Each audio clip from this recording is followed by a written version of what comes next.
Me mandaram aqui um debate entre um rabino e um pastor. E eu vou comentar algumas falas do rabino que eu achei bastante interessantes. É óbvio que não concordo com tudo que ele diz, mas ele disse muitas verdades aqui e eu gostaria de comentar. Pode falar. Quando eu tiver 5 minutos pra falar, eu falo. Você quer falar? Tem. Cada um tem 5 minutos. Bom, eu queria falar por mim que eu vim debater teologia, eu tô me atentando aos versículos e é isso que eu vou continuar fazendo aqui com vocês. Por favor. Quando o pastor César diz que o centro do judaísmo é o sangue, improcede. O sacrifício, que é o derramamento de sangue, isso improcede. O sacrifício é uma representatividade que o povo tinha que fazer para o Senhor. Óbvio. No momento que o seu coração volta para Ele. São inúmeros os versículos em que os nossos profetas falam para o que valem os sacrifícios. Voltem-se para Deus, abandonem a idolatria, saiam do pecado. Assim que a pessoa sai do pecado, ela tem que trazer um cordeiro, que isso representava o seu sustento. Era um complemento. Era uma forma de viver, as pessoas viviam daquela forma através do cordeiro. Então ela tinha que tirar esse dinheiro do bolso, alguma coisa está se diminuindo dentro de você, e por intermédio disso, depois que Deus vê que você se arrependeu, aí Deus perdoa o pecado. Vir disso e dizer que um homem se torna cordeiro, isso é uma distância que nem a distância de planetas. O cordeiro não é a centralidade do judaísmo. O cordeiro é uma representatividade que você tem que tirar parte de você para servir a Deus e voltar para Deus. E era uma complementação depois que a pessoa fez, porque a lei judaica fala que se uma pessoa trazia o cordeiro sem se arrepender e melhorar todo o seu comportamento para Deus, o cordeiro final não valia nada. Então, ao contrário do que foi falado aqui. Então, vamos lá. Isso daqui tudo é verdade. É dizer que todo o judaísmo ele é baseado em sacrifício, ele é uma simplificação cristã, que ali daqui a pouco eu vou explicar o porquê essa simplificação existe. Mas aqui também tem coisas a ser ditas, né? Vamos entender aqui que historicamente sempre houve um debate dentro do próprio judaísmo. E um debate que eu vou dizer que ele está presente nas próprias escrituras hebraicas. Ao longo das escrituras ali você vai ver que existia um grupo, vamos dizer, com uma base mais sacerdotal, que é o autor, por exemplo, de Levíticos, e de alguns trechos ali da Torá, que defende a necessidade de sacrifício, que é uma instituição que você vê que ela está ali na religião primitiva dos hebreus, mas você também vai ter a voz dos profetas, então tem Amós, Oséias, o próprio começo de Isaías, o chamado primeiro Isaías, Miqueias, que eles vão questionar a eficácia do sacrifício. Então, assim, esse debate existe. Não é que todo o judaísmo pensava a mesma coisa sobre o debate. Claro, quando a gente fala de judaísmo rabínico, já há uma ideia, vamos dizer, consolidada ou mesclada. Mas você vê ali entre os profetas e os sacerdotes das escrituras hebraicas uma espécie de debate. Você vê Jeremias dizendo que Deus não ordenou sacrifícios. Aí quem pega a Bíblia desavisado e vai ler ali o Deuteronômio e vê, mas aqui Deus está ordenando sacrifícios. Aí Jeremias está dizendo que Deus não ordenou sacrifícios. Por que isso? Porque as visões que existiam dentro da Bíblia hebraica, elas são variadas.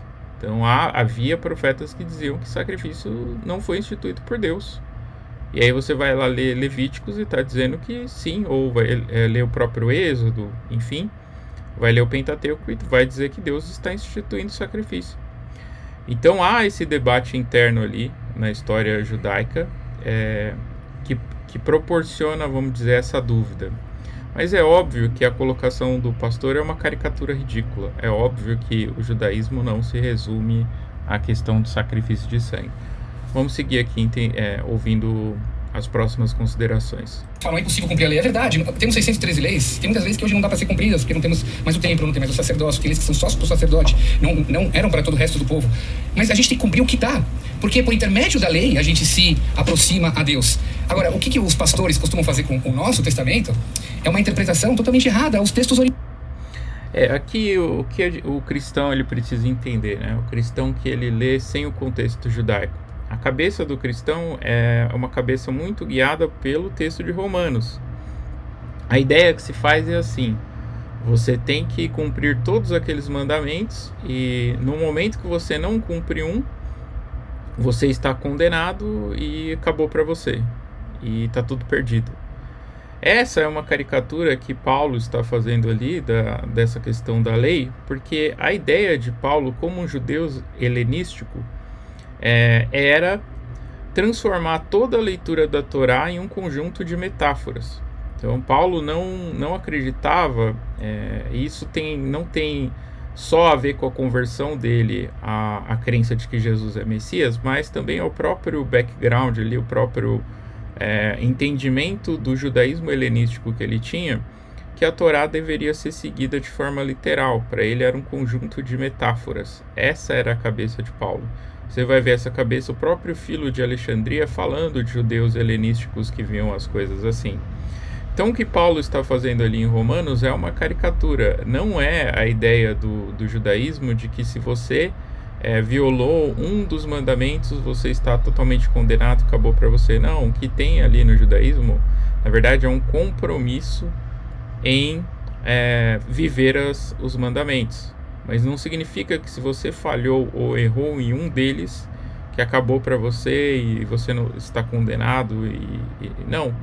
Inclusive existe a instituição, como o próprio Rabino havia dito ali, do arrependimento. De você se arrepender, de fazer a techuvá, de se voltar para Deus, de entender que nem todos os mandamentos são possíveis serem cumpridos em determinadas circunstâncias. Então o cristão, quando ele vai discutir, vai entrar num debate desse, ele entra com um preconceito que ele forma pela visão de Paulo, que a gente sabe que não é histórica. Vamos continuar aqui. Originais. Eu numa outra oportunidade, vou mostrar para vocês um muçulmano trazendo versículos do Novo Testamento. Eu queria saber o que vocês pensam disso. Depois eu tenho. Eu queria saber o que vocês pensam disso, porque eu já vi no YouTube um muçulmano trazendo textos do Novo Testamento e ele coloca dentro dos textos do Novo Testamento Maomé. O que vocês diriam sobre isso? Aliás, tem até um texto, não lembro se é Lucas, tudo tal, e virá um outro Redentor. O próprio Jesus falando assim, eu vou embora e virá um outro Redentor, que eu nunca descobri o que é esse outro Redentor. Tem muçulmano falando que é o Maomé. Como vocês se sentiriam? Falando, pelo amor de Deus, vocês muçulmanos, mesma na nossa Bíblia, mas o que vocês estão fazendo? Colocar Jesus em toda a nossa Bíblia. Gênesis 3, Jesus. Tabernáculo, Jesus. Roupa do sacerdócio, Jesus. Malquitzedek, Jesus. Daniel 9, Jesus. Então, a sensação que nós judeus temos... É quase que uma piada, vamos falar a verdade. É uma sensação que vocês vão ter com muçulmanos, colocando nos versículos do Novo Testamento Maomé. Você fala, não entra Maomé aqui, pelo amor de Deus. Eu vim antes que você, eu tô muito tempo antes que vocês nasceram 400, sei lá, antes ou depois. Não, você tem a Bíblia de vocês. O que eu sempre falo para cristãos é o seguinte, nós não somos contra o Novo Testamento. Só que a gente não concorda que vocês colocam Jesus nos nossos textos. Como lente para entender o velho. Isso aqui é a parte que eu mais discordo desse rabino e que ele está totalmente equivocado. Primeiro que não é o cristianismo que começou, como chamar, com esse hábito de fazer alegorias ou simbolismos com a Bíblia hebraica. Não. O cristianismo ele é filho do judaísmo do Segundo Templo, e no judaísmo do Segundo Templo não existiam só os fariseus que deram origem ao judaísmo rabínico. Existia também a seita dos essênios, que a gente normalmente atribui a eles o manuscrito do Mar Morto. O que mais? Tem o judaísmo helenístico, e todos esses judaísmos, e são judaísmos, eles faziam esse tipo de alegoria, de pegar a Bíblia hebraica e fazer uma leitura não literal. O estilo literário dos essênios ou do Mar Morto, que a gente chama de Pesher, é isso. O que você vai ver o Novo Testamento fazendo e os cristãos fazendo normalmente é o que os judeus já faziam. Então isso não é uma invenção cristã, isso não é um desrespeito. Isso na verdade é a continuidade de uma tradição que ela é judaica. E o próprio judaísmo, ele não tem só leituras literais ali da Bíblia hebraica. Ele também tem analogias. É óbvio que um cristão olhando com essa ótica, principalmente autores ali como Paulo, as epístolas autênticas de Paulo, a epístola de Hebreus, você vai ver ele fazendo esse tipo de alegoria, e isso está na mesma linha de Filo de Alexandria, vai estar na mesma linha de vários outros cristãos que são herdeiros do judaísmo helenístico, e assim também era a seita dos essênios e outras formas de judaísmo. Então essa parte aqui é uma crítica inválida, não faz sentido ele dizer que isso é desrespeito ao judaísmo, muito pelo contrário, isso é continuidade de uma tradição que nasce no judaísmo. E agora no próprio Novo Testamento, eu separei aqui algumas partes que o próprio Novo Testamento ele é inconsistente com relação à prática da obra, de fazer os feitos de Deus. Veja, Mateus 5,17. Jesus diz que ele não vem abolir a lei, nada, nem um iud, nem um jota, nem nada. Em Efésios 2,15, Colossenses 2,14, Paulo escreve que a lei foi abolida na cruz. Para mim isso é uma contradição. Depois, Em Romanos 3, 28, Paulo diz o seguinte: o homem é justificado pela fé, independente das obras da lei, só pela fé. Depois Tiago 2, 24 diz: o homem é justificado pelas obras, e não somente pela fé. Ou seja, no próprio Novo Testamento, tem Tiago 2, 24, o homem é justificado pelas obras, não somente pela fé. Isso é uma inconsistência, para não dizer uma contradição, no próprio Novo Testamento. Para nós, judeus, sim, o cumprimento da lei te leva à aproximação. Ah, não dá pra fazer o 613, vou fazer o máximo que dá. Essa é a nossa visão. Aqui ele está certo e errado ao mesmo tempo. Ele está certo em que sentido? Há contradições? Mas essas contradições, se você pegar o Talmud, também vai ter várias contradições. Por que existem essas contradições? Porque são mentes diferentes ali, trabalhando, pensando, visões diferentes. Você vai ter, ele pegou, por exemplo, Mateus e Tiago, que são autores ali, a visão do próprio Jesus, e autores de um cristianismo mais judaico, do judaísmo, vamos dizer, palestino, que de fato eles vão dar importância para as obras e tudo mais, tanto as obras de misericórdia, né, que é o foco de Tiago, como as próprias obras da Torá ali, como a circuncisão, etc.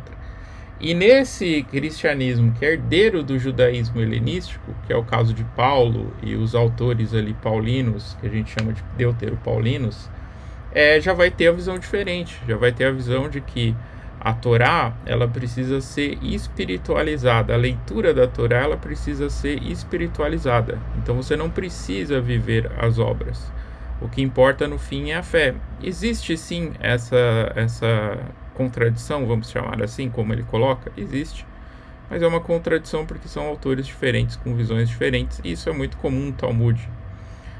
Tem uma piada que eu não sei exatamente como que é, mas acho que se tiverem dois rabinos juntos, vão ter 5 opiniões diferentes, algo assim. Então isso acontece no Talmud, acontece no Novo Testamento. E se você olhar com cuidado, acontece nas próprias escrituras hebraicas. Porque não dá para você dizer que a visão que o autor de Levítico tinha sobre o sacrifício é a mesma que o autor de Jeremias tem sobre o sacrifício. Enfim, mas foi um vídeo interessante aqui, valeu ter assistido. Obrigado aí, Thiago, pela recomendação, e vou compartilhar aqui esse react com vocês. Abraço.